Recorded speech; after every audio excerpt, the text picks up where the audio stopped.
তো hello friend, এই যে সন্ধ্যার সময় মোমো বানানি চলের আর এদিকে ড্র করিয়ে রাখা হয়েছে। স্টার্ট হইল জাস্ট নাও। এদিকে মোমোর চাটনি বনে গেছে। তো কে কে খাইতে জলদি আও। তো হ্যালো ফ্রেন্ড, এই যে সন্ধ্যার সময় মোমো বানানি চলের আর এদিকে ড্র করিয়ে রাখা হয়েছে। স্টার্ট হইল জাস্ট নাও। এদিকে মোমোর চাটনি বনে গেছে। তো কে কে খাইতে জলদি আও।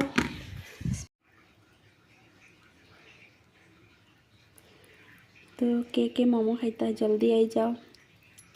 আমার মোমো বানানি হয়ে যার, জাস্ট খালি সিদ্ধ দেবো। এই যে আমার মোমো স্টিক, মাত্র 2টা বানাইছি আর কি।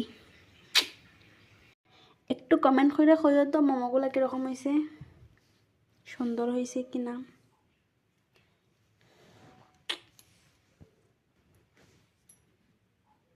সব থেকে বড় কথা হইল আমার মোমো বানাইবার কোনো স্টিমার নাই। তো তোমরা দেখে হাসিও না আবার, এটার মধ্যে আমি মোমো বানাই আর পুরো পারফেক্টলি সিদ্ধ হয়।